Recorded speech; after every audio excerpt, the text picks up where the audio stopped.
ஒட்டுமொத்த தமிழக அரசியல்ல இருக்கிற எல்லா கட்சியும் எதிர்க்குது. கரெக்டா? அவங்களோட கூட்டணியில் இருக்கிற பாமக எதிர்க்குது, ஓபிஎஸ் எதிர்க்கிறாரு, டிடிவி தினகரன் எதிர்க்கிறாரு.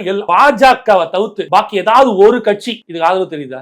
1047 கோடி சென்ற ஆண்டு சமஸ்கிருதத்துக்கு ஒதுக்கி இருக்காங்க. தமிழ் கேமடம் 22 கோடி ஒதுக்கி இருக்காங்க.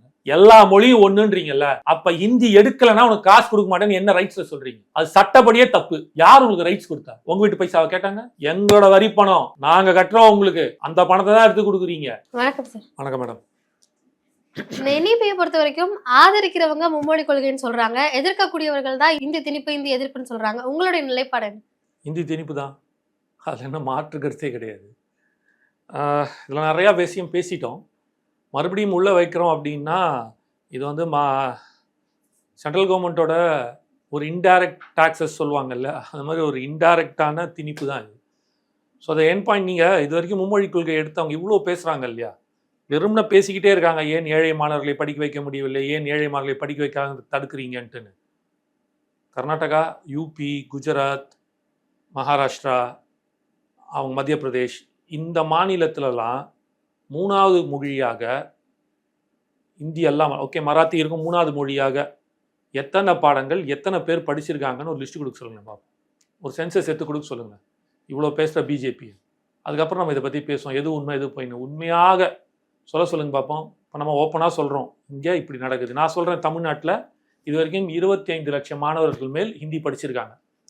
1964 1918 ஆரம்பிச்சிட்டாங்க. 64 வந்து இம்பார்ட்டன்ஸ் ஆஃப் எஜுகேஷன் இன்ஸ்டிடியூஷன், அதை வந்து ஹிந்தியை வந்து இது பண்ணுறாங்க. அதுதான் பிரச்சார் சபா, சரிங்களா? 1980 ஆரம்பித்த பிரச்சார் சபாவோட 1964 அதை வந்து இது பண்ணுறாங்க. அதுக்கப்புறம் பல இந்தி எதிர்ப்பு போராட்டங்கள் அது இது இருந்தாலும் ஹிந்தி தொடர்ந்து படிக்கப்பட்டுட்டு தான் இருக்குது. அதில் 4 ஸ்டேட்டுக்கும் தான் சென்டர் ஆஃப் இது இங்கே பிரச்சார் சபா டி நகரில் இருக்கிறது, நம்ம பின்னாடி தெருவில் இருக்கிறது. 73% மக்கள் தமிழ்நாட்டிலேருந்து தான் படிக்கிறாங்க. 73% மக்கள் தமிழ்நாட்டிலேருந்து தான் படிக்கிறாங்க. இந்த 2018 வரைக்கும் நாங்கள் பார்த்த டேட்டா பிரகாரம் 1,28,000 பேர் வந்து ரெஜிஸ்டர்ட் அண்ட் பாஸ் அவுட். அதுதான் சொல்கிறோம்ல, நாங்கள் படிப்புக்கு தமிழ்நாட்டை பொறுத்த மட்டும் அரசு பள்ளி மாணவர்களும் அதே படிக்கணும்னு தானே சொல்றாங்க. மொழிக்கு எந்த விதமான எதிர்ப்பும் கிடையாது. ஏன்னா மொழியை நம்மளை விட, நம்ம தமிழ் மண்ணை விட நேசிக்கிற ஆள் யாருமே உலகத்தில் கிடையாது. எந்த மொழிக்கும் கிடையாது. அவ்வளோ தனி சிறப்பும் அவ்வளோ உண்டு.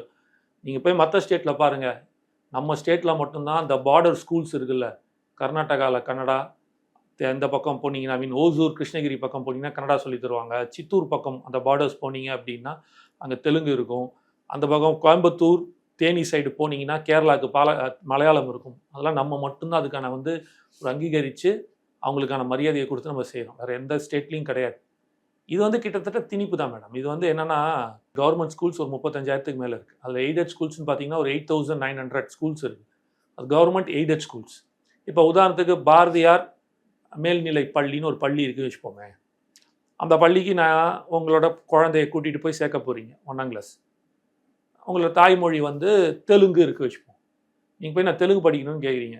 தெலுங்கு இல்லை சார், இங்கே ஆவரேஜாக ஹிந்தி தான் இருக்குது, தமிழ் இங்கிலீஷ் போக ஹிந்தி தான் இருக்குது அப்படின்னோடனே அந்த ஸ்கூல் உங்கள் ஏரியாலேயே நீங்கள் வசிக்கும் இடத்துல மிக மிக சிறந்த ஸ்கூல், தெலுங்கு இல்லைன்ட்டுன்னு உங்கள் குழந்தை இந்த ஸ்கூலில் சேர்ப்பீங்களா சேர்க்க மாட்டீங்களா சொல்லுங்கள்?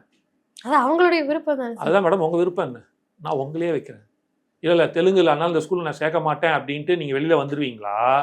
3வது மொழி என்னால் படிக்க முடியலன்ட்டு. தெலுங்கு நம்ம ஒரு சப்ஜெக்ட் தானே, லாங்குவேஜ் தானே, இதுக்காக இந்த ஸ்கூலை விடணுமான்னு யோசிப்பீங்களா? கண்டிப்பாக அந்த ஸ்கூல் நல்ல ஸ்கூலுன்ற போது லாங்குவேஜ் ஒரு பெரிய விஷயம் இல்லை. நான் எப்படி இருந்தாலும் தெலுங்கு நம்ம வீட்டில் பேசுகிறோம், கற்றுக்க போகிறாங்க, இது ஒரு பெரிய விஷயமா, பரவாயில்ல இருந்துட்டு போட்டுன்னு காம்ப்ரமைஸ் ஆவீங்க இல்லையா? இந்த காம்ப்ரமைஸ் தான் இந்தி திணிப்பும் தமிழ் மொழி அழிவதற்குமான ஒரு ப்ராப்ளமாக இருக்கும். தமிழ் மொழின்னு இல்லை, எந்த மொழியாக இருந்தாலும் எழுத்து வடிவில் இல்லாத மொழிகள் யாவும் காலங்கள் போக கண்டிப்பாக அது உருவெடுக்காது. எங்கேயுமே சொல்ல சார், இந்திய மொழின்னு தானே சொல்றாங்க மேடம். இப்போ நான் மட்டும் என்ன மேடம் சொல்கிறேன், நீங்கள் சொன்னதான் நானும் வைக்கிறேன். தெலுங்குன்னு தான் சொன்னேன், நான் இல்லைன்னு சொல்லலையே. தெலுங்குன்னு நீங்கள் போய் கேட்டீங்க, இருக்கான்னு கேட்டேன். இத அக்செப்ட் பண்ணிட்டா அதுக்கேற்ற ஃபண்ட் அலோகேட் பண்ண போறாங்க, அதுக்கேற்ற ஆசிரியர்கள் கொடுக்க போறாங்க. சூப்பர் மேடம், நான் வரேன். இப்போ 35,000 ஒரு கிளாஸில் 30 பேர், 30 பேரில் 40 பசங்க வச்சுப்போம், 30 பேர் வச்சுப்போம். 30 பேரில் 3 தெலுங்கு, 3 கன்னடா, 3 மலையாளம், 3 ஹிந்தி, 3 துளு, 3 கொங்கணி, 3 மராத்தி, 3 போஜ்பூரி, 3 வந்து குஜராத்தி, 3 வந்து ஒரு லாங்குவேஜ் வந்து என்ன வச்சுக்கலாம்னா அசாமி. 10 விதமான பசங்கள் இருக்காங்க. 3 பசங்க 3 லாங்குவேஜ் கேட்குறாங்க. எப்படி அந்த அத்தனை டீச்சர்ஸ் நீங்கள் கொடுத்துருவீங்க? பண்ண முடியும். இந்த மாதிரி 35,000 school into 10, 35,000 school divided by 10. ஒரு ஸ்கூலுக்கு வந்து 10 டீச்சர்ஸ் வேணும். சாரி, இன்ட்டு 10 தான் கரெக்ட். அப்போ நீங்க அக்செப்ட் பண்ணிக்கங்க, அதற்கான முயற்சிகள் எடுக்கிறோம் தானே சொல்றாங்க. சும்மா வாயிலே வடை சுடுற கோஷ்டி, எக்ஸிகியூஷன்ல 0. சரியா? அது சரி, நான் என்னோட கேள்வி என்னன்னா, நீங்கள் ஒரு இது கொடுத்துருக்கீங்க, NEP பாலிசி கொண்டு வந்துட்டீங்க.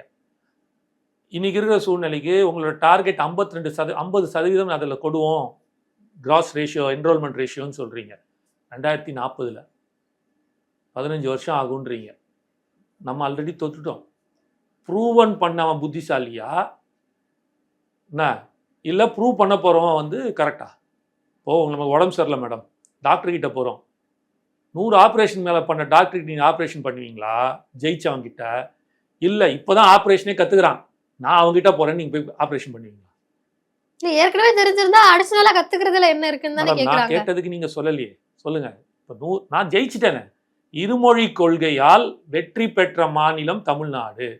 நம்ம தமிழ்நாட்டில் இருக்கிற மக்கள் போயிட்டு ஹிந்தி தெரியாமல் கஷ்டப்பட்டுட்டு ஊபிலையும் குஜராத்லையும் வேலை செய்யலையே. அங்கே இருக்கிற பீகாரி தானே இங்கே வந்திருக்கான். அங்கே இருக்கிற ஊபியில் இருக்கிற தானே இங்கே வந்து வேலை செய்கிறான்.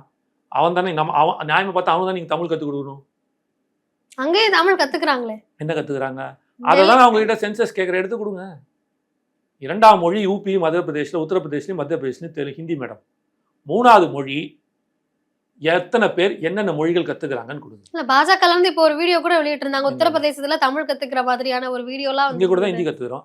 அவங்க கத்துக்கிறத ஒரு 100 பேர் இருப்பானா, இங்க 1,50,000 பேர் நான் சொல்லிட்டேனே ஹிந்தி கத்துக்கிறோன்ட்டு. அப்போ இல்ல இதை நான் டேட்டாவே கொடுக்குறேன் மேடம். இல்ல இப்ப நான் உங்களுக்கு டேட்டா கொடுத்துருக்கேன். 1,50,000 பேர் நான் உங்களுக்கு டேட்டா கொடுக்குறேன். 1964 இருந்து இங்க இந்தி பிரச்சார சபா இருக்குன்னு நான் சொல்லியிருக்கிறேன். இந்திய எதிர்ப்பு போராட்டம் நடக்கும் போதே இங்க இந்தி பிரச்சார சபா நடந்திருக்கு. அதை போய் முற்றுகையிடலையே தமிழக அரசு, சூறையாடலையே.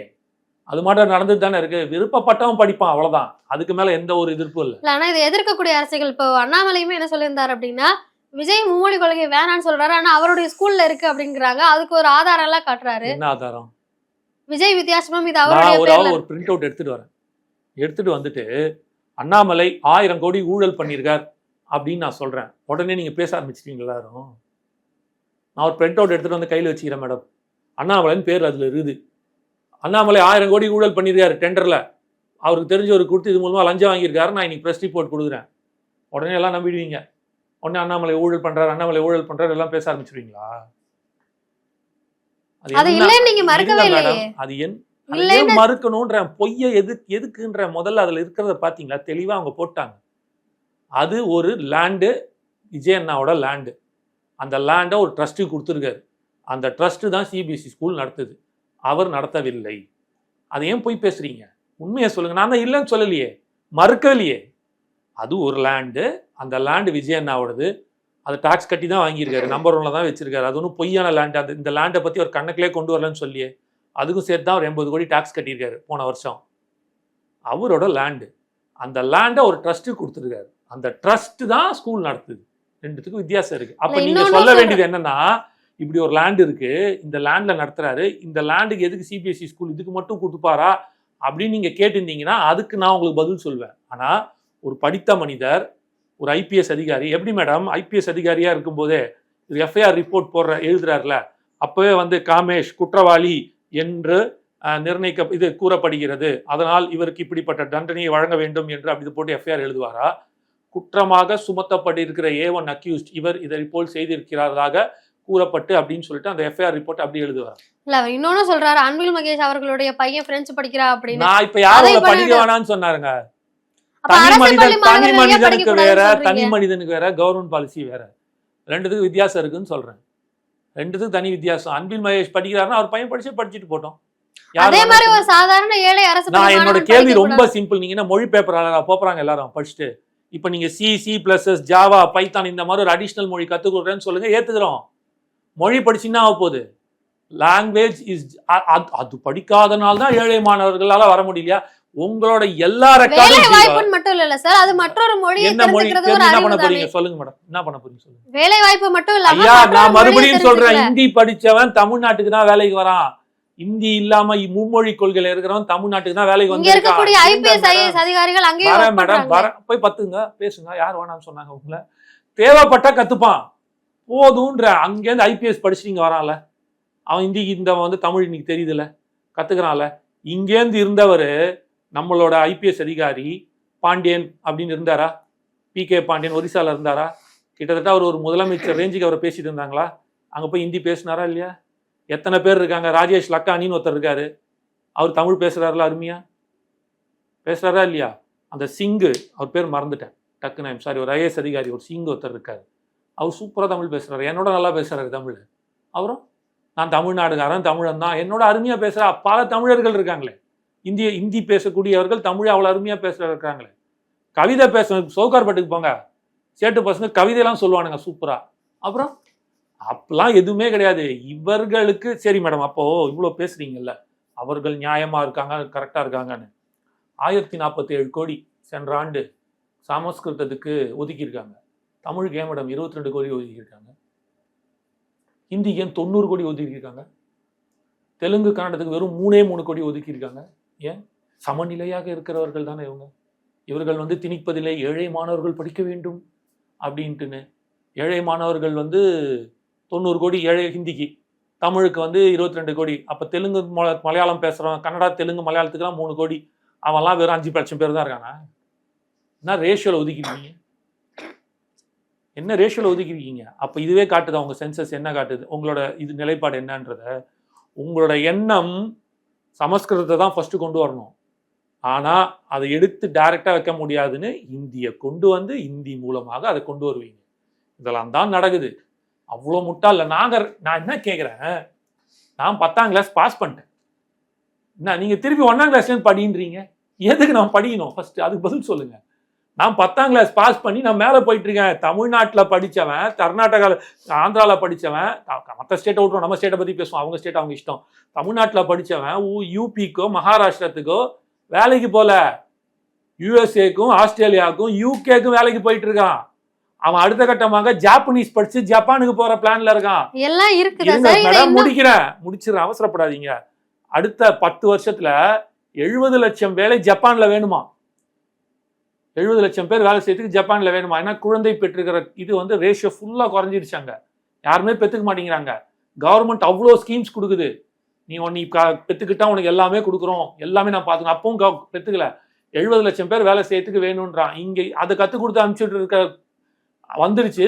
நம்ம பசங்க அதுக்கு போயிட்டானுங்க. எவ்வளவு ஜாப்பனீஸ் கோர்ஸ் நடக்குது போய் பாருங்க. அவ்வளவு கோர்சஸ் தமிழ்நாட்டுல கிராஷ் கோர்சஸ் நடத்திட்டு இருக்கான். எல்லாம் இருக்கு, ஏற்கனவே வளர்ந்துருக்கு. இன்னும் கொஞ்சம் வளர்த்துக்கிறதுக்காக நாங்க தரோம்னா சொல்றாங்க. ஏங்கறேன், நீங்க ப்ரூவ் பண்ணிட்டு வாங்கன்ற. நாங்க ப்ரூவ் பண்ணிட்டோம். மறுபடியும் அதுதான் சொல்றேன். மறுபடியும் அதுதான் சொல்லிட்டு இருக்கேன். ஜெயிச்ச இடத்துக்கு நான் 10ஆம் கிளாஸ் பாஸ் பண்ண எதுக்கு நீங்க ஒன்னாவது, நீ ஏற்கனவே படிச்சு பாஸ் பண்ணிட்ட, திருப்பி ஒன்னாலையும் படிச்சா இன்னும் உனக்கு அறிவு வளரும் அப்படிங்களா? சரி மேடம், இப்போ நீங்க இருக்கிறீங்க, நீங்க 10th பாஸ் பண்ணிட்டீங்க மேடம், நீங்க போய் திருப்பி ஃபர்ஸ்ட் ஸ்டாண்டர்ட்லேருந்து படினா படிப்பீங்களா? சொல்லுங்க, படிப்பீங்களா? என்ன சொல்றீங்க? இன்னும் கொஞ்சம் படிச்சா இன்னும் 10 வருஷம் படிச்சா இன்னும் அறிவு வளரும்பா அப்படின்னா ஏத்துப்பீங்களா? ஏத்துக்க மாட்டீங்க. அடுத்த கட்டம் என்னன்னு தானே போவீங்க. நாங்க அடுத்த கட்டம் அடுத்த நாடுகளை நோக்கி போயின்னு இருக்கிறோம். இன்னைக்கு யார் வந்து யூஎஸ்ல ஒர்க் பண்றா? ஐடி சாஃப்ட்வேர் கம்பெனி எத்தனை பேர் இருக்கிறாங்க? இன்னைக்கு இந்தியாவோட வளர்ச்சிக்கு முக்கிய காரணம் ஐடி. அந்த ஐடியை வளர்த்து கொடுத்தது யாரு? சவுத் இந்தியால இருந்து. அதுலயும் முக்கியம் தமிழ்நாடோட பர்சன்டேஜ் எத்தனை? இதற்கு முன்னாடி 2014 அந்த இது வரைக்கும் தான் ஹிந்தி 3வது மொழி அப்படின்றது இருந்தது. ஆனா இப்போ பாஜகவினர் என்ன சொல்றாங்க அப்படின்னா, மோடி அவர்கள் வந்ததுக்கு பிறகுதான் அந்த ஹிந்தின்றதை எடுத்துட்டு இந்திய மொழிகள் அப்படின்றத சொல்றோம் அப்படின்றாங்க. ஆனா இங்க இருக்கவங்க என்ன சொல்றாங்க, தேவையில்லாம அரசியல் கேட்ட கேள்விக்கு பதில் இல்ல. என்னோட கேள்வி ரொம்ப சிம்பிள். நீங்க எந்த கேள்வி கேட்டாலும் நான் பதில் சொல்லிட்டேன் தெளிவா. ரேஷியோ பிரகாரம் ஜெயிச்சாச்சு. 52% தமிழ்நாட்டோடது. நீங்க இது நாங்க இப்ப ஜெயிச்சது தமிழ்நாட்டுல. எனக்கு தான் நோயே இல்லையே. இது நோயே கிடையாது, எனக்கு நோயே கிடையாது. அப்புறம் எதுக்கு போடுறீங்க? இது நோயில இப்ப நீங்க போட போற ஊசி தான் நோயின்ற. புரிஞ்சுக்குங்க. நான் நல்லாதான் இருக்கேன், ஆனா நீங்க வந்து நோய் போடுறேன்னு சொல்றீங்களா, அது போடல. நீங்க தான் இப்ப வந்து வைரஸ் ஏத்துறீங்கன்ற. புரிஞ்சுக்கங்க, நான் ஜெயிச்சவன் சார். ஜெயிச்சவன் கிட்ட ஏன் சார் நீங்க குழப்புறீங்க போட்டு? இருமொழி கொள்கையோட நான் என்னோட கேள்வி ரொம்ப சிம்பிள். நான் இன்னைக்கு யூஎஸ் போறவன்ட்ட நீ ஹிந்தி தெரிஞ்சாதான் நீங்க வேலைக்கு வர முடியும் யூஎஸ்காரன் சொல்றானா? சாஃப்ட்வேர் இன்ஜினியர்ஸ் எத்தனை பேர் இருக்காங்க? ஒரு குட்டி ஒரு நாட்டுக்குள்ளேயும் ஒரு குட்டி இந்தியாவே இருக்குது. சிலிகான் வேலி கலிபோர்னியால, சான் பிரான்சிஸ்கோல லைனா எடுத்துட்டு போலாம். இவ்வளவு எதுக்கு? என் தம்பியே யூஎஸ்ல தான் இருக்கான். என் தம்பி யூஎஸ்ல தான் இருக்கான். என் தங்கை யூஎஸ்ல தான் இருக்கா. அவங்க எல்லாம் வந்து ஹிந்தி படிக்கலையே. இருமொழி இவ்வளவு பேசுறாருல. ஐபிஎஸ் அதிகாரியான அண்ணாமலையா இருக்கட்டும், டாக்டரான அம்மா அக்கா தமிழிசையா இருக்கட்டும், இவர்களெல்லாம் இருமொழி கொள்கை படித்து வந்தார்களா, மும்மொழி கொள்கை படித்து வந்தார்கள்? இல்ல, நம்ம மொழியை மட்டுமே பாக்குறோம். அதை தாண்டி இதுல சில ஃபெசிலிட்டிஸ் இருக்குல்ல. சிபிஎஸ்இ தரத்துக்கு நிகராக அரசு பள்ளியினுடைய தரமும் உயரும் அப்படின்றத சொல்றாங்க. இருமொழி கொள்கையில அது கொடு. உன்னை யார் வேணானா? நீ இதை எடுத்தாலும் அதை கொடுப்பேன் நீ சொல்ற. அப்போ உன்னோட நிலைப்பாடு என்ன? நீங்க பேசுற மாதிரி வரா மேடம். அதுல இப்போ ஒட்டுமொத்த தமிழக அரசியல்ல இருக்கிற எல்லா கட்சியும் எதிர்க்குது. கரெக்டா? அவங்களோட கூட்டணியில் இருக்கிற பாமக எதிர்க்குது, ஓபிஎஸ் எதிர்க்கிறாரு, என்ன டிடிவி தினகரன் எதிர்க்கிறாரு. எல்லாம் பாஜகவை தவிர்த்து பாக்கி ஏதாவது ஒரு கட்சி இதுக்கு ஆதரவு தெரியுதா? பண்ணல. ஏன் பண்ணணும்? இன்னொன்னு இதெல்லாம் தாண்டி ஒண்ணு புரிஞ்சுங்க. அவங்களுக்கு ஒரு மொழி மேடம், அது பேசக்கூடிய ஒரு மொழி. அதை திணிக்கணும். ஒரே இந்தியா, ஒரே நாடு, ஒரே கலாச்சாரம், ஒரே மொழி, ஒரே ரேஷன், ஒரே தேர்தல், எல்லாத்தையும் அவங்க பண்ணிட்டு இருக்காங்க. ரொம்ப சிம்பிளா ஒரு கேள்வி கேட்கிறேன். மகாராஷ்டிரால மராத்தி ஜாஸ்தியா, ஹிந்தி ஜாஸ்தியா? மராட்டி ஹிந்தி கிட்டத்தட்ட ரெண்டுமே சிமிலரா தான் இருக்கும். அப்ப மராத்தி மொழி ஜாஸ்தி வருதா, ஹிந்தி படம் ஜாஸ்தி வருதா? ஏன் சார் மாலிவுட்னு வைக்காம, மராத்தி வுட்னு வைக்காம பாலிவுட்னு வைக்கிறீங்க? ஏன் ஹிந்தி படம் ஜாஸ்தி வருது? மகாராஷ்டிரா தான் ஹிந்தி படத்துக்கான கோட்டை. அப்ப அவங்க நாட்டில் இருக்கிற மொழின்னா, அந்த மாநிலத்தில் இருக்கிற மொழினா என்ன வரணும்? மராத்தி தானே வரணும். மராத்தி படங்கள் எவ்வளவு வருது யாராவது தெரியுமா? ஹிந்தியில் இருக்கிற ஒரு ஹீரோ பேர் சொல்லுங்க. ஷாருக் கான் தெரியுமா? சல்மான் கான் தெரியுமா? ரித்திக் ரோஷன் தெரியுமா? இவங்கெல்லாம் மராத்தி படம் நடிச்சா வந்தாங்க? ஹிந்தி படம் நடிச்சு தானே வரீங்க. அப்புறம் அந்த மாநிலத்தில் இருக்கிற மராத்தி மொழி ஏன் மேடம் வெளில தெரியல? ஹிந்தி ஏன் தெரியுது? நீங்க தான் சொல்றீங்க சமத்துவமா இருக்குது, எல்லாம் ஒண்ணுதான் அப்படின்னு. வரலையே. இந்த மாதிரி 100 ரீசன்ஸ் எடுத்து வைக்கலாம். நான் வந்து நீங்க கேட்ட எல்லாத்துக்குமே நான் பதில் சொல்லிட்டு இருக்கேன். ஏன் நான் என்ன கேட்கிறேன், 1000 மொழிகளுக்கு மேல் இந்தியாவில் இருந்துச்சு. இன்னைக்கு 22 முக்கியமான மொழிகளா மாறிடுச்சு. என்னோட கேள்வி ரொம்ப சிம்பிள். நீங்க ஒதுக்குற பணம் ஏன் இப்படி வந்து லாங்குவேஜ் எல்லாம் ஒன்று தானே, எல்லா லாங்குவேஜ் ஒன்று தானே. சமஸ்கிருதத்துக்கு 1000 கோடி, தமிழுக்கு ஏன் 22 கோடி? நான் இன்னும் வருத்தப்பட்டு சொல்றேன். நான் வெறும் தமிழுக்கு மட்டும் நான் கேட்கல, தெலுங்கு, கன்னடம், மலையாளத்துக்கு 3 கோடி ஏன் ஒதுக்குறீங்க? ஹிந்திக்கு ஏன் 90 கோடி? புரியுதா உங்களுக்கு? இங்க இருக்கிறது இது வந்து ரொம்ப சிம்பிள். இது தெரியாது. 25 வருடம் 1000 வருஷத்துக்கு முன்னாடி ஒருத்தன் கோயில் கட்டினான். அந்த கோயில் கட்டிட்டு சும்மா பெயிண்ட் அடிச்சுட்டு போனா. இப்ப நம்மளாம் ஒரு பில்டிங் கட்டினா என்ன பண்றோம்? கலர் கலரா பெயிண்ட் அடிக்கிறோம். ஏதாவது கோயில பெயிண்ட் அடிச்சு பார்த்துருக்கீங்களா? அந்த கோயில எழுதிட்டு போயிருக்கான். ஏன் எழுதி வச்சான்? எழுதி வச்ச காரணம் என்ன? எழுத்தின் வடிவு கேளுங்க. எழுத்தின் வடிவால் இருப்பது என்றும் காலத்தால் அழியாதது. வெறும் வார்த்தையின் வடிவு, சொல்லின் வடிவு, கேள்வி ஞானம் என்பது விரைவில் அழியக்கூடிய ஒன்று. சான்ஸ்கிரிட் இன்னைக்கு இந்தியா ஃபுல்லா வெறும் 24,000 பேர் தான் பேசுறாங்களாம். ஒரு தரவு சொல்லுது, எனக்கு எக்ஸாக்டா தெரியாது, ஒரு டேட்டா சொல்லுது. என்ன காரணம்? எழுத்து வடிவில் இல்லை. பாஜக சொல்றாங்க மொழியை வைத்து எப்படி இந்தி திணிப்பை எப்பயுமே திமுக கையில ஆயுதமா எடுப்பாங்களோ அதே போல மொழியை வைத்து அரசியல் தர்மேந்திர பிரதானமே அதான் பண்ணிட்டு இருக்கீங்க. மொழியை வைத்து அரசியல். ஓகே மேடம், மொழியை வைத்து அரசியல் பண்றாங்க. ஓகே, ஒத்துக்கிறேன். நீங்க ஏன் வந்து காசை கட் பண்றீங்க? அப்ப நீங்க மொழியை வச்சு தானே பண்றீங்க. எல்லா மொழியும் ஒண்ணுன்றீங்கல்ல. அப்ப ஹிந்தி எடுக்கலன்னா உனக்கு காசு கொடுக்க மாட்டேன்னு என்ன ரைட்ஸ்ல சொல்றீங்க? அது சட்டப்படியே தப்பு. யார் உங்களுக்கு ரைட்ஸ் கொடுத்தா? உங்க வீட்டு பைசாவை கேட்டாங்க? எங்களோட வரி பணம் நாங்க கட்டுறோம் உங்களுக்கு. அந்த பணத்தை தான் எடுத்து கொடுக்குறீங்க. உங்களுக்கு ஒரு ஸ்டேட் இருக்கா? ஒரு மாநிலம்னு ஒண்ணு இருக்கா? உங்களுக்கு என்ன இருக்குது சென்ட்ரல் கவர்மெண்ட்டுக்கு? எல்லா ஸ்டேட்டும் சேர்ந்து கொடுக்குற காசை பிரிச்சு கொடுக்குறது அவங்க வேலை. அதுக்கே இவ்வளவு சீன் போடுறீங்க. ஏதோ நீங்க ஏதோ சம்பாதிச்ச மாதிரி, நீங்க ஏதோ பண்ண மாதிரி. உங்களுக்குன்னு ஒண்ணுமே கிடையாது. ஒரு கான்ஸ்டிடியூஷன்ல ஒண்ணு வச்சுக்கிட்டு அதை வச்சு நீங்க என்ன வேணாலும் பேசுவீங்களா? யாருகிட்ட பைசா? அது மக்கள் பணம். நீங்க யார் டிசைட் பண்றதுக்கு அது கொடுக்கணும் கொடுக்க மாட்டேன்ட்டுன்னு? சரி, ஓகே, உங்க பேச்சு பிரகாரமே வரேன்.